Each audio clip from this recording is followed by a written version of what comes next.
Okay, so let's just jump right in. We're going to do something a little unconventional today. We're going to take three fields that on the surface seem to have absolutely nothing in common. We've got ancient Stoic philosophy from a couple of thousand years ago, we've got hypermodern public relations theory, and then we've got the cold, hard, technical language of high-performance computer engineering. And what we're going to do is smash them all together. Why? Because our goal is to build a brand new mental model for leadership, specifically for leading in those moments when it feels like the whole world is on fire. We're not just talking about tips and tricks, we are architecting an entire system for how to think when you're under extreme pressure. And this right here, this is our foundational thesis. I know it sounds provocative, maybe even a little jarring, but stick with me, because this is the key that unlocks everything else. We are intentionally and very deliberately reframing the very human, very emotional act of leadership as a problem of systems architecture. Just think for a second about the job of a modern CEO. The insane flow of information coming in, the constant pressure, the demand for split-second high-stakes decisions. It really isn't all that different from the demands we place on a CPU, a central processing unit, sitting at the very heart of a supercomputer. This metaphor is our starting point. So, here's our roadmap for this explainer. Here's how we're going to build this thing from the ground up. First, we're going to firmly establish our core metaphor. The CEO is a CPU. Then we'll define the main problem we're trying to solve, anger, but viewed as a technical failure, what we'll call thermal runaway. From there, we'll install some ancient wisdom. Think of Seneca's Stoic philosophy as the low-level firmware for our operating system. Once that's in place, we'll load up a diagnostic tool from crisis communication theory to help us triage the problem. Then we'll talk about building the organizational cooling system you need to manage all that heat. And finally, we're going to compile it all into a single, step-by-step algorithm for staying cool and in control when a crisis hits. All right, let's get into it. We're going to start by laying the foundation for our entire system. You see, before you can ever hope to debug a crisis, you have to understand the architecture of the machine you're working with. And that starts with the absolute core component, the leader themselves. Okay, let's get really precise with our terms here. In this model, the CEO isn't just a person with a title. They are the system's core processor. So let's break down those two key functions. First, high-throughput decision-making. What does that actually mean? It means you are constantly processing a massive volume of totally unrelated data streams, all at the same time. You've got a merger deal over here, a supply chain collapse over there, a huge HR issue bubbling up, and you have to execute commands on all of them without creating a bottleneck that crashes the whole system. The second function is maintenance of organizational equilibrium. This is about keeping the entire complex system stable. It's managing everything from investor confidence and employee morale to your market position and public image. The CEO, our CPU, is the one component that has to ensure the entire organization stays balanced and fully operational. Now this is where the model starts to get really powerful, because it reframes what a crisis actually is. It's not some big, scary, chaotic monster. In our system, it's just an unplanned data packet. That's it. It could be a customer video that's going viral, a leaked internal email, a terrible quarterly report. And when this packet of bad news arrives, it acts exactly like a hardware interrupt in a computer. It screams for the CPU's immediate attention, forcing it to drop everything else. This cognitive interrupt is always, and I mean always, paired with a physiological heat spike. You know that feeling? That sudden jolt of adrenaline, that pit in your stomach, your heart starts racing? That's not chaos. That's a predictable system event. And that brings us right to the central failure state, the big system crash that this whole framework is designed to prevent. So what happens when that unplanned data packet, that piece of bad news, causes the CPU to generate way more heat than the system can possibly get rid of? So this is absolutely crucial. Think about your laptop when you're running way too many programs at once. The fan spins up like crazy, it gets hot to the touch, and if you push it too hard, it just freezes or crashes. The internal logic gates literally start to fail because of the heat. Well, in our model, the exact same thing happens to the human mind under extreme stress. That heat spike leads to what engineers call thermal runaway. It's a vicious feedback loop. The stress causes you to make a bad decision. That bad decision creates even more stress, which generates more heat, and on until the whole system goes down. Your rational thought, the logic gates in your prefrontal cortex, they become degraded. And this catastrophic failure state is what the Stoic philosopher Seneca identified 2,000 years ago. He just called it anger. So we're reframing it. Anger isn't a moral flaw, it's a predictable systems engineering problem. Okay, this is a fair question and we have to tackle it head on. I know what some of you are thinking. Isn't this just a little cold, a little robotic? Doesn't it strip out all the humanity and emotion that makes a great leader? And the answer is absolutely not. This framework is not, and I repeat, not a replacement for empathy or emotional intelligence. Those are crucial, high-level leadership functions. The way to think about this model is that it's a specialized tool, kind of like the anti-lock braking system in your car. You don't use it for everyday driving, right? But in that one moment when you're about to spin out on a patch of ice, you are incredibly glad it's there to prevent a catastrophic crash. This system is designed specifically to manage one very destructive failure state, the cognitive crash of thermal runaway. It's about keeping the processor online so that you can then deploy your emotional intelligence effectively. So, how do we stop the system from crashing? If the problem is bad code, we need to install better code. And for that, we're going to look back in time. We're going to install some legacy firmware written by the original cognitive systems architects, the Stoics. Specifically, we're drawing from Seneca's powerful essay on anger. This, right here, is the absolute core of the entire Stoic operating system. It's a game-changing idea. Seneca argues that what we call anger isn't the first thing that happens when something bad occurs. The first thing is an involuntary jolt, a physical reaction. The Stoics had a word for this, propatheiai, or a pre-emotion. It's that initial flash of heat, that tightening in your chest, the flush in your face. But, and this is the key, Seneca says that feeling is not anger. Anger is what happens next. It is the voluntary, cognitive choice to agree with that initial feeling. It's the judgment you make in your mind that says, yes, this is an outrage. I have been wronged and I must retaliate. Anger isn't a reflex that happens to you. It's a verdict you deliver on what happened. It's a choice. And this breaks down Seneca's process perfectly. You can see it in 3 stages. First, you have the initial spark, that physical jolt you cannot control. Don't even try. But then comes stage 2, the ascent. This is the voluntary judgment you can control. This tiny gap between the spark and the ascent, that's the therapeutic window. That's the moment of power. It's where you, the leader, have a choice. Do you just agree with that first impulse and let it spiral up into full-blown rage? Or do you pause, question that judgment, and choose a different path? Because if you choose to ascent, you head straight to stage 3, the culmination. That's when the system is completely overwhelmed with heat and starts acting destructively. All of our work, all of our training happens in that little space between step 1 and step 2. What's so amazing is that we can map Seneca's ancient advice directly onto modern technical protocols for cooling a computer. It's incredible. Look at the physical level. Seneca's remedy was simple. Delay. Count to 100, leave the room.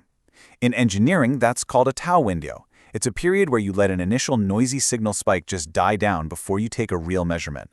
At the cognitive level, he advised self-reflection. This is just like a CPU's digital thermal sensor, or DTS. It doesn't just scream, "I'm hot." It identifies the specific core that's overheating. Self-reflection lets the CO ask, what judgment is making me angry? At the environmental level, Seneca said to change your surroundings, listen to music, look at art. This is exactly like using chilled water or liquid cooling to lower the ambient temperature around the processor. And finally, at the strategic level, he talked about forgiveness and empathy. What is that? That's the ultimate backup system. That's redundancy. The trust you build with people through empathy is the best possible backup for when your reputation takes a hit. Okay, so we've installed the internal firmware to manage our own cognitive heat.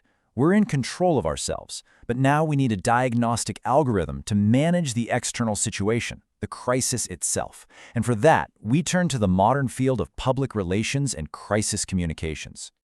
First things first, it is absolutely vital that we understand the difference between these two functions, because they have to run in parallel, but they are not the same job. Let's use an example. Your company has a massive data breach. The crisis management team is your cybersecurity group, your engineers. They're in the server room trying to contain the breach, patch the vulnerability, and get the systems back online. Their goal is to fix the technical problem. The crisis communications team, on the other hand, is the group responsible for telling your customers, the regulators, and the media what's happening. Their goal is to manage perception and rebuild trust. So one team is fixing the machine, the other team is explaining why the machine broke. If you confuse these two roles, you are heading for a disaster. So how does the communications team figure out the right thing to say? They don't just guess. They use a diagnostic tool, a framework called Situational Crisis Communication Theory, or SCCT. This isn't about feelings, it's a clinical, evidence-based approach.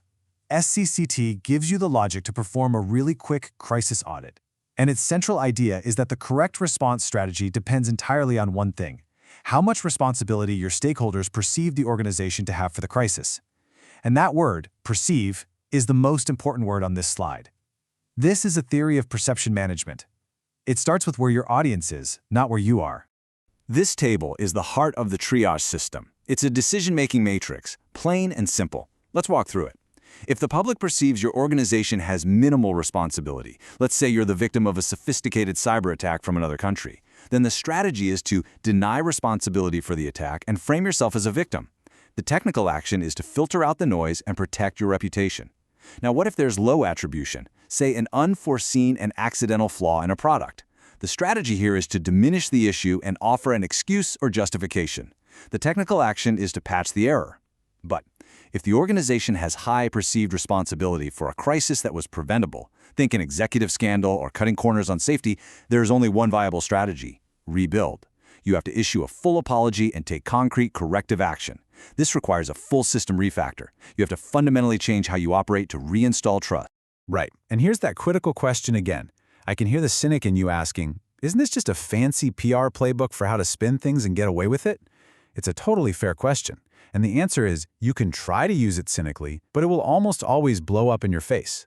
This theory only works if the strategy you choose actually aligns with the real-world facts of the situation. If you're a company with high responsibility for a disaster and you try to use a deny strategy, your stakeholders will see right through it in a second, and the backlash will be catastrophic. The reputational damage will be 10 times worse.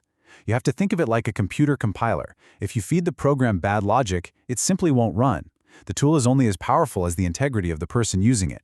It's a framework for accurately diagnosing reality, not for trying to create a false. Okay, a high-performance processor is completely worthless if it doesn't have a high-performance cooling system. You can have the best Stoic firmware in your own head, you can have the most precise diagnostic subroutines, but if the architecture around you can't handle the heat load, the system is still going to fail. For a CEO, that cooling system is the organization itself. When a crisis hits, this isn't your normal org chart anymore. You have to activate specialized hardware components. Your C-suite executives, your CFO, COO, their job is to manage operational and financial stability.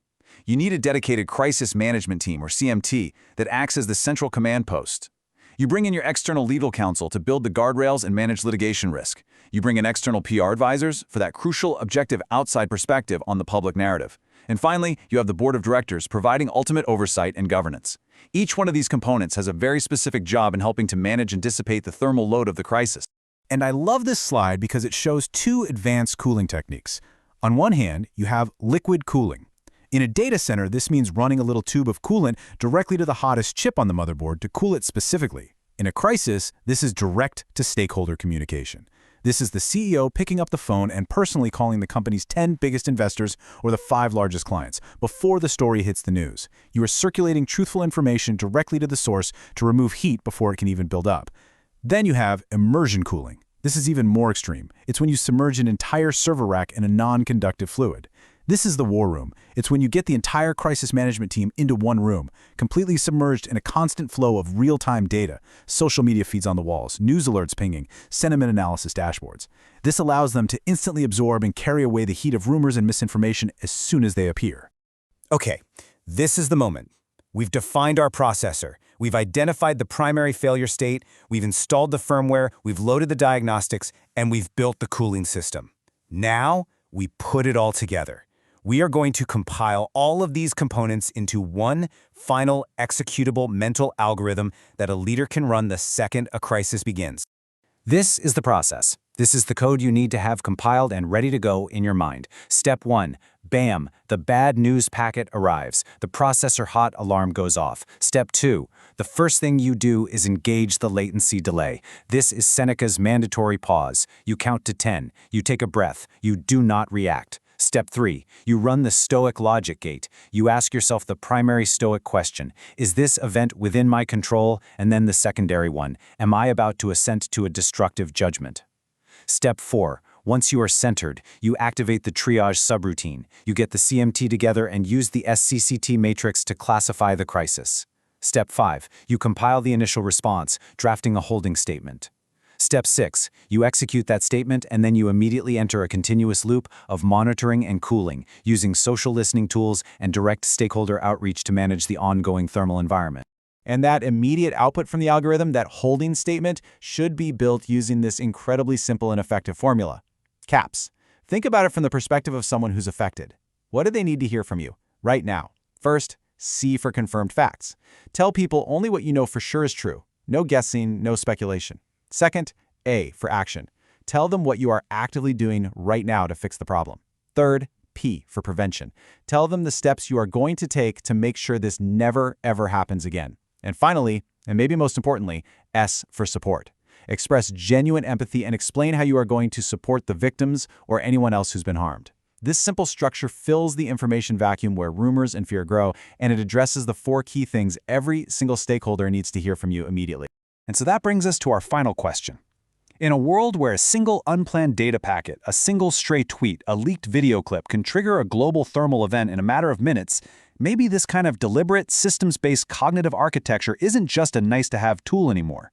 Perhaps it's become the essential, default operating system required to lead effectively in the 21st century, by treating a crisis not as a personal catastrophe to be endured, but as a technical problem to be solved. We depersonalize the panic. We replace fear with process, and in doing so, we can turn what could have been a catastrophic system shutdown into a successful version update, making the entire organization and the leader stronger and more resilient than they were before.